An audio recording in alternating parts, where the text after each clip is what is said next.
Howdy folks, Anthony with Fountain Pen Sounds. Today we're looking at something a little different. Rather than a new fountain pen that I picked up to do a review on, we'll actually be looking at the fountain pen I've had the longest, and that would be the Lamy Safari. This one specifically is the Dark Lilac, which happened to be a limited edition color that came out around the time I was first looking to purchase a fountain pen, and just so happened to be a color that I rather like. The Safari is a common first fountain pen recommendation, typically because it's fairly inexpensive and durable. For me, I actually picked this up for its most polarizing feature, the triangular grip section.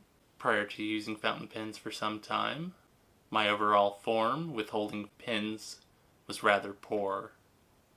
With the triangular grip section, it forced me to hold it in a more standard position. We'll start by taking a closer look at the pen itself, doing a short writing sample, and then a summary of my thoughts on this pen. It has a wire loop for a clip, which turns up at the end, making it easy to go over a pocket. Ink windows on each side of the pen barrel, giving you a clear view of your cartridge or converter.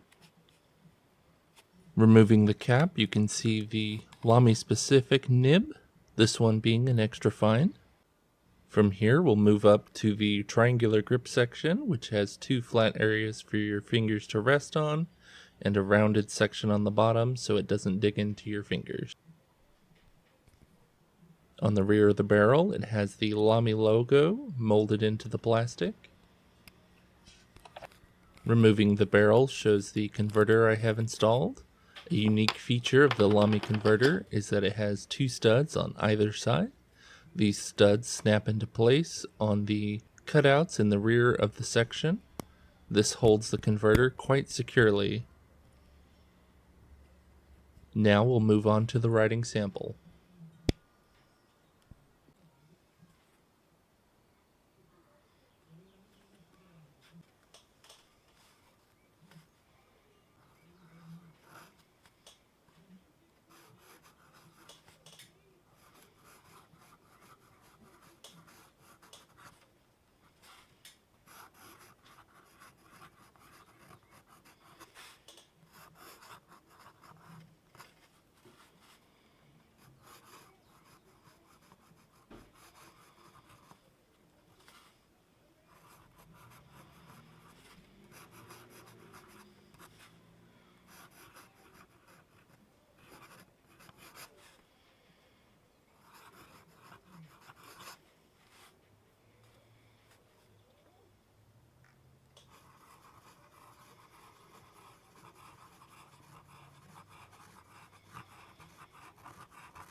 The Lamy Safari could be a great place to start as your first fountain pen.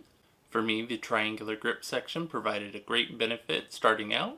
With my non-standard grip, it would mean I would typically roll or hold my pen in such a way that the ink wouldn't flow as readily as it should. So by starting here, I was able to retrain my muscle memory to have a more standard grip while writing, and this made it much easier to switch to other fountain pens and not have as much issue with them hard starting or just not writing in general. The Lamy Safari comes in a number of standard colors, as well as regularly having limited edition colors that come out about once a year, and you're able to select these with a wide variety of nib options. Unlike some of the other commonly suggested starter fountain pens, you can actually pick up replacement nibs fairly inexpensively and easily. That way, if you want to try out a different nib size or have damaged it, you can easily replace it. Overall, I think the Lamy Safari would be a great place to start. Really, it just comes down to personal preference on whether or not you think the triangular grip section would be annoying for you, and whether or not you like the visual styling of the pen itself. Other than this though, I've actually had the Safari itself with two different nibs. I actually damaged the first one since it was my first fountain pen and actually replaced it, and both of the nibs wrote quite well. Along with this, my smoothest writing pen that I personally have is a medium Lamy All-Star, which is the metal version of this pen. If you've already been writing with fountain pens for some time, let me know what your first fountain pen was down in the comments. That way we can compare. And if you've made it all the way to the end of the video, you may like my other content, so please consider hitting subscribe and watching some of my other videos.